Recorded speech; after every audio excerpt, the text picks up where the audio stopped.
Assalamualaikum warahmatullahi wabarakatuh. Sahabat ngaji Sulaiman AG, kembali lagi di channel yang insyaallah penuh berkah ini.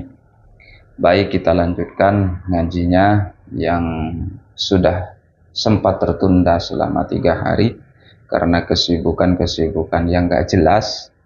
Ya dibilang gak jelas karena itu saya sibuk berkaitan dengan seorang suami yang punya tanggung jawab atas keluarganya dan tanggung jawab atas masyarakat umum, karena juga ada status sosial yang perlu diperjuangkan. Jadi akhirnya saya tidak sempat untuk melanjutkan ngaji ini. Alhamdulillah sekarang diberikan kesempatan oleh Allah, kita gunakan dengan baik, semoga ada berkahnya.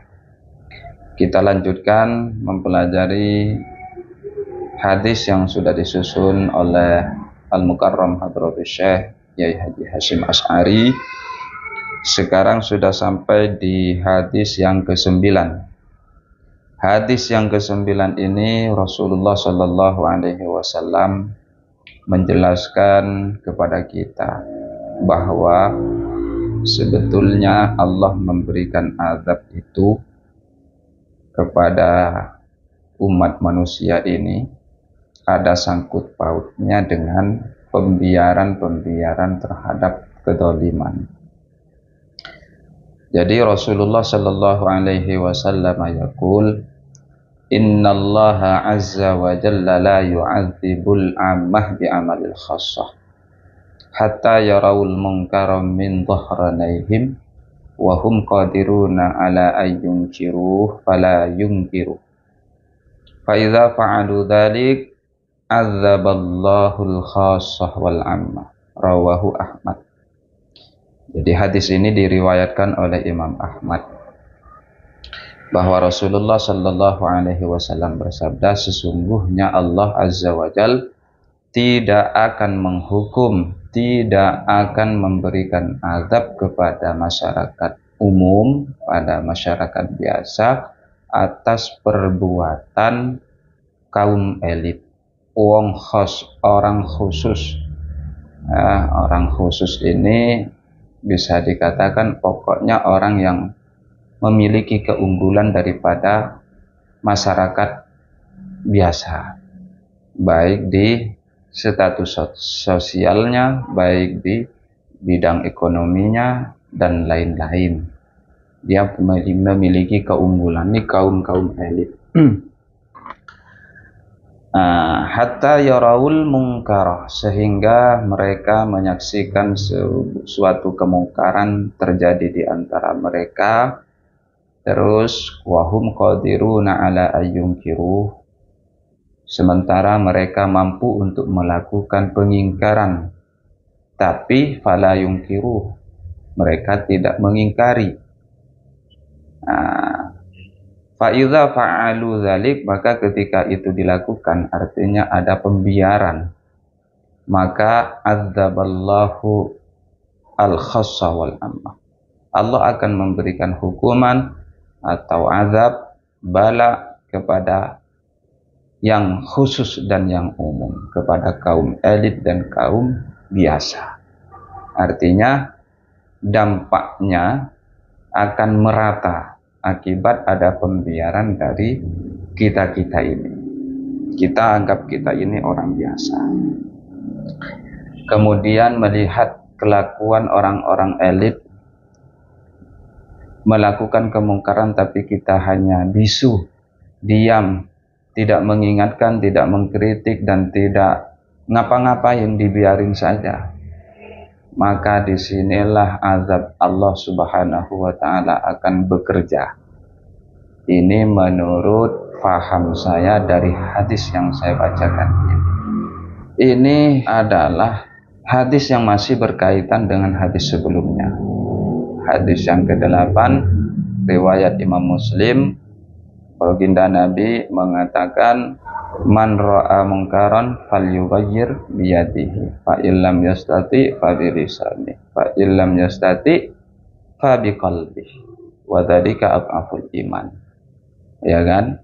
Jadi orang kalau melihat kemungkaran maka hendaknya dia merubahnya. Merubah bisa diartikan juga mencegahnya, melarangnya. Dengan apa? Dengan kekuasaannya. Kalau punya kekuasaan. Kalau tidak punya kekuasaan, maka dengan lisannya. Jadi nasihati, dikasih tahu. Janganlah begitu.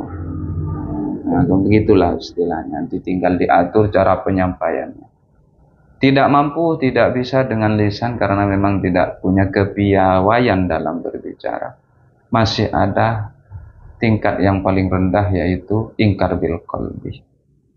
Mengingkari, tidak meridhoi atau tidak mendukung, pokoknya tidak terimalah di dalam hati, itu namanya ingkar. Mari sama-sama kita sebagai masyarakat biasa untuk ikut prihatin, ikut andil dalam mengingatkan kaum-kaum elit. Tentu dengan kapasitas masing-masing kalau mampu. Nah, kalau tidak mampu ya sudah, cukup yang terakhir ingkar bil qalbi. Jadi bentuk ingkar tadi dalam hadis riwayat Imam Ahmad itu tadi kembali pada hadis riwayat Imam Muslim. Ingkar yang ada 3 tahap itu. Jadi bukan hanya sekedar ingkar, tapi ada tahapan-tahapannya itu tadi. Karena kalau masih bisa yang lebih tinggi, kenapa langsung ambil yang lebih rendah? Nah, begitu maksudnya. Artinya kalau masih bisa merubahnya dengan kekuasaan, kenapa diam saja? Atau kalau bisa merubah kemungkaran dengan cara menasehati, memberikan ma'idhah, kenapa diam saja? Nah, begitu. Jadi pada intinya hadis ini baginda Nabi menetapkan bahwa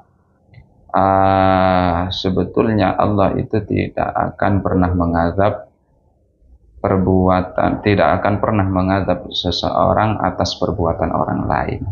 Dan hadis ini juga masih ada kaitannya dengan firman Allah Subhanahu wa taala, apa itu? Kuntum khaira ummah. Ya, kalian itu adalah sebaik-baiknya umat. Ta'muruna bil ma'ruf wa tanhauna 'anil munkar wa tu'minuna billah. Jadi dikatakan khairu ummah itu karena kondisi kita ini punya misi yang jelas. Jadi ta'muruna bil ma'ruf ini kan haliyah dari khairu ummah. Ummah yang terbaik itu yang bagaimana? Yang memerintahkan kebaikan dan mencegah keburukan. Disinilah sebetulnya nilai khairu ummah itu. Jadi begitu kira-kira malam ini cukup, insyaallah, mudah-mudahan berkah, amin ya rabbal alamin. Semoga sehat selalu, kita bisa berjumpa di waktu yang berikutnya. Insyaallah hadis yang ke-10 besok.